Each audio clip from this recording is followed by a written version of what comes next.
The P-Files.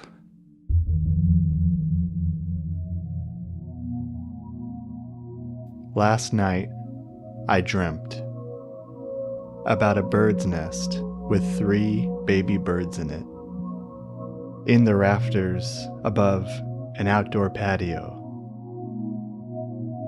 Some kids were playing in the backyard, unattended, and all of a sudden shouted, "There's a snake! There's a snake!" The backyard was barren. A dirt hill, some hot weather shrubs and plants, sun-bleached gardening tools, a rusty shed. Anyway, into this backyard ran me and some adults older than myself. They were not my mom or dad or anyone I knew, but we all felt in league with each other in that dream logic kind of way. We ran out to the peach-colored stucco wall to see the back half of the snake dangling down from the rafters. We couldn't see its head. Its body was crisscrossed with patchwork brown and yellow scales. A gopher snake. Not poisonous, but tucked up where the bird's nest was. Birds will do that. They put their nests in eaves and overhangs, and sometimes blue jays will fly up there and try to take the eggs, and well, today in this dream it was a snake. The adult birds hovered frantically about 2 feet away from this, chirping hysterical, trying to ward away the snake. One of the human adults told the children to go inside, but the kids lingered the same way adults will watch the aftermath of a car accident or a town watches a stoning.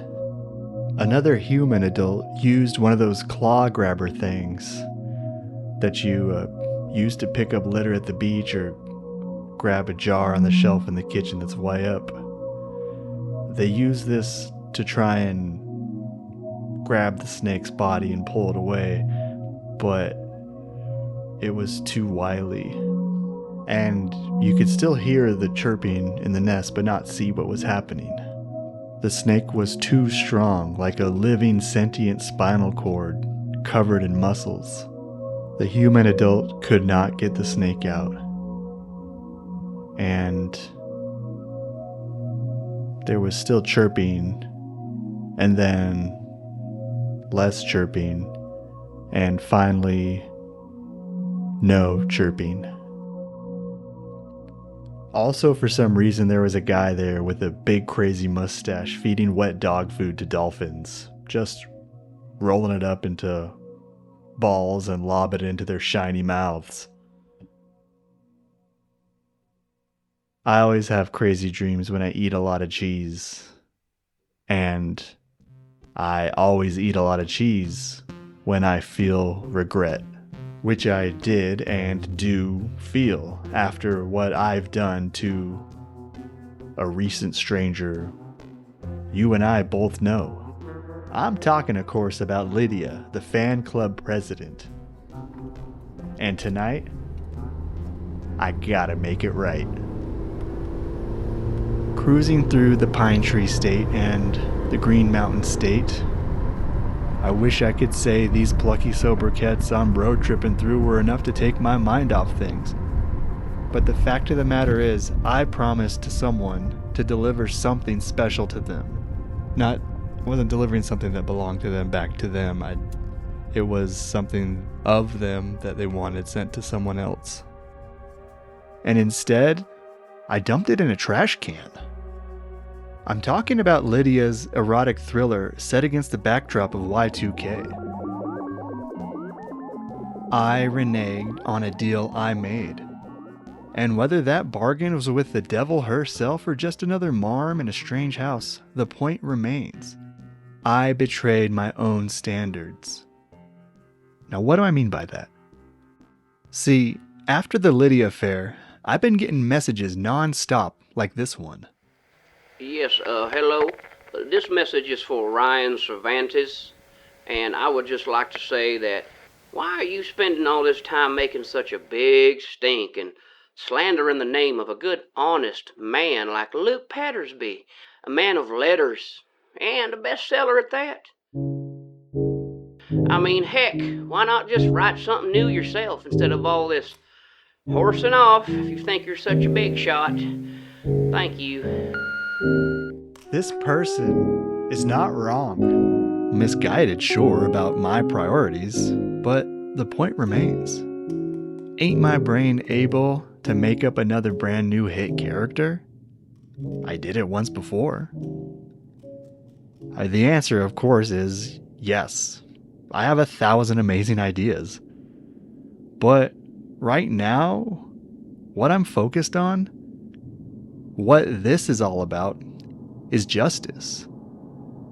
Artistic integrity. Still, no matter how you slice it, what I did to Lydia and her pages, her manuscript, there's nothing artistic about that. That was not an act of integrity, befitting of me, the one holding the moral compass. Your messages have me thinking a little differently about how I've represented myself as a person. Me throwing away Lydia's hard work? That wasn't about justice. See, in the moments following dumping Lydia's erotic thriller in the trash can, I made a big, showy gesture of wiping my hands clean, like a cartoon character. More for me than anyone else. After that, I hopped in my car and made a beeline for a place that sold cheese. The unfortunately named Mr. Magesium's Wonder and Cheesium. And that's when I began to have the sneaking suspicion that why I did what I did, my reasons of revenge or catharsis, animosity against Pattersby stan, these reasons I told myself were wrong.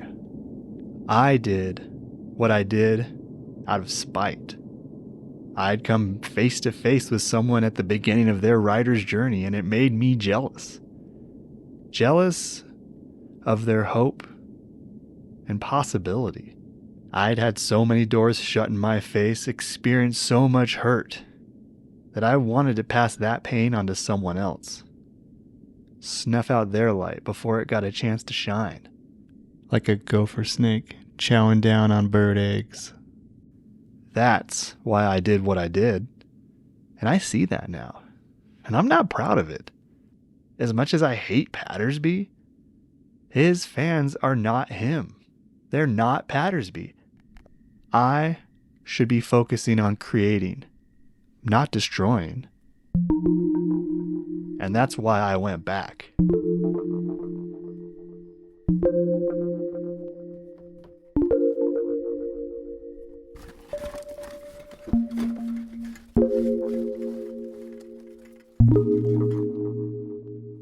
Okay, I got it. I went back and I got the manuscript out of the trash can. It doesn't smell great. It smells like pee and bananas, and there was at least 9 used condoms on it, but the words are all there intact. So, what now? After everything I've said, I still can't promise I'll deliver this thing to Pattersby. It just doesn't add up. What, I confront the guy, say my piece, have my big moment, and then what?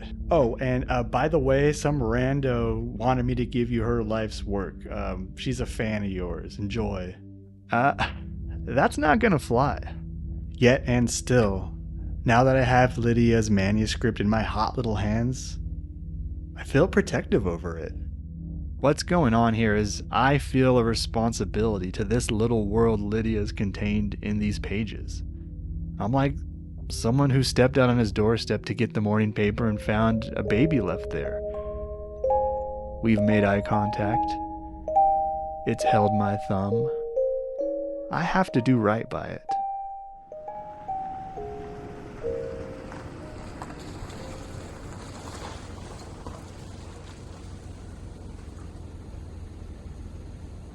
Okay. I'm parked outside Lydia's house. I decided the best thing to do is return it to her doorstep under cover of night.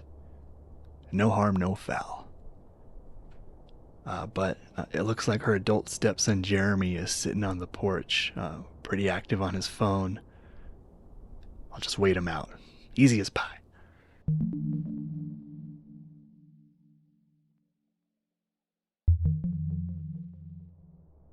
Jesus. He's still out there. It's like 2 a.m. right now. He's just really chatting away with someone. I gotta hand it to him. He is an articulate fellow, especially when it comes to the subject of lime kiln history. At one point, he smoked something out of a light bulb. It wasn't, as far as I could tell, some of the major things you smoke out of a light bulb. It smelled very different, like his own concoction.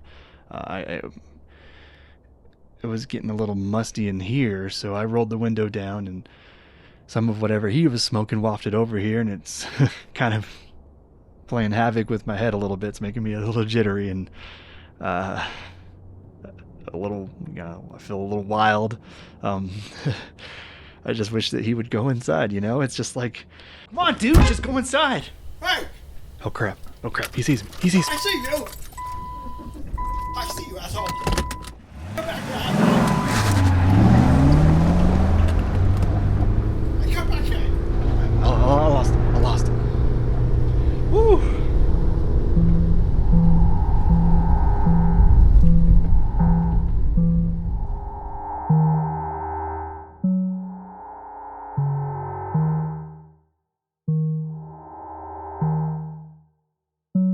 Okay, so plan B. I have a good idea to get rid of this thing.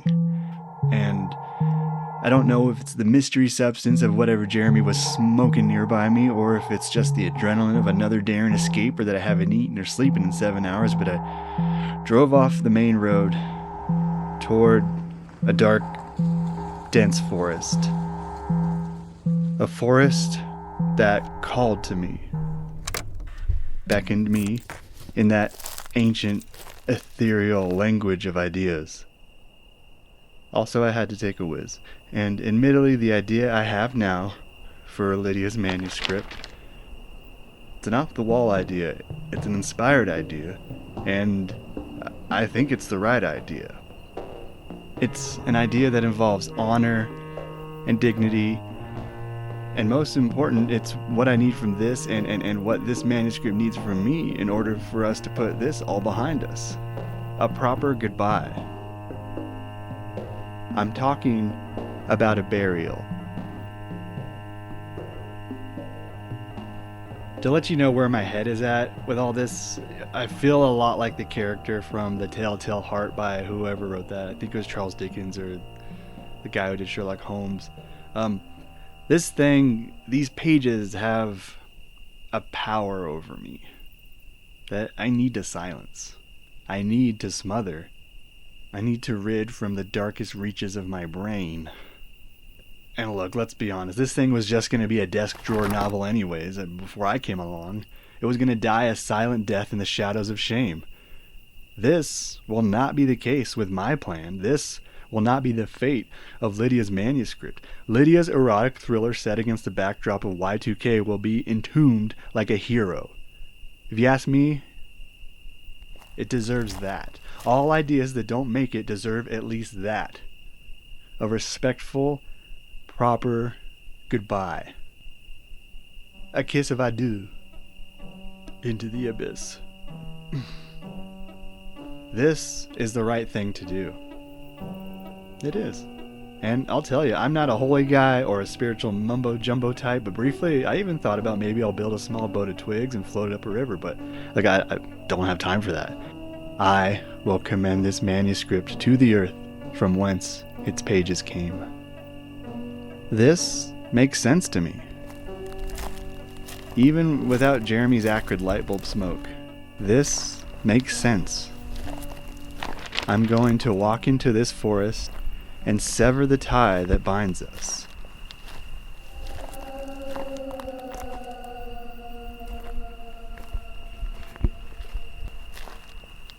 Okay, I'm in the woods. The moon is out. I'm on my knees digging around with my hands in the dirt because I don't have any tools. I tried using my keys, but those didn't work super well. Ooh, it's cold. I guess I should have thought this through a little better. I told myself I was going to dig the relative equivalent of 6 feet to this 4-inch stack of papers, but my math just is not there tonight, and I'm pretty deep, elbow deep, so in you go. Cover it up. Okay. You know, it still feels kind of off, like, I don't know if this is the right choice. No, I should say a few words. That's what's missing. A eulogy. Elegy? Well, kind of the same thing, no? Whatevs. Life is life. There's no change in that. And as we go on, we remember all the times we had together. And as our lives change, come what... Wait a second, that's a pop song by Vitamin C. Graduation, parentheses, friends forever. This is ridiculous. Hasta la vista manuscript, bye-bye, so long, don't let the door hit you where the good look... What was that? What was that? Ah, it's just a freaking hootie owl. Ichabod Crane much? Alright, let's go. Wait, is it that way? Or this way? I'm not lost. I'm not lost. I am... See, I remember I buried the pages with the tops of the words facing the direction it came from. But I can't remember which way I buried them because they're in the ground and I have to dig them up. Damn it. I guess I'm digging them back up. Yeah, I hear you. Just digging in the middle of nowhere. Hope that's allowed. I can't believe this is so stupid of me. Okay, here we are. We've got our pages and our tops of the words are facing northeasterly. I knew that. I knew that. Now, let's get out of here. Let's go get somewhere warm. Find some hot cocoa or... Oh, whoops. I'm still holding on to these things, huh? What, I guess I should bury them again? I mean, now that I've exhumed them, I'm so cold and I want to go back to the car. It seems like a bit much to do all that over again. And, you know... And don't hate me for this, but I'm not even sure burying was even the right idea in the first place.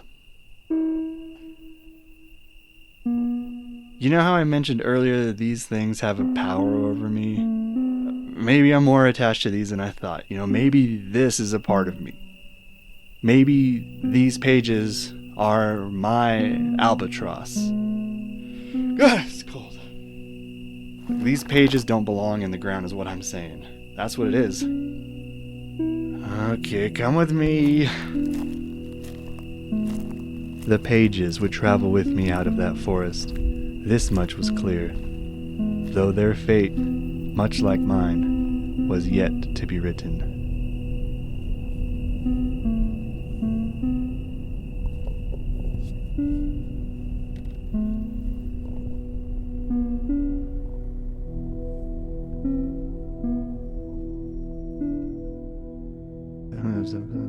Oh yeah, Dresden, tell your supercomputer to compute this. That's not bad, Lydia. It's not bad at all. Gosh, what am I gonna do with you, you stinker? It would be a shame to hide this thing from the world. I miss this. I miss us. Me and Writer Me, reading drafts. gotta be good to be back in the story game. Wait, Lydia didn't write her name on this thing. Just for like a goof, what if I wrote my name on it? You know, just to see what it feels like. What would be super funny is if I scratched out her title and then I wrote down what I would name this thing. Overclock by Ryan Cervantes and not Luke Pattersby. Ah, that looks nice. That looks real nice.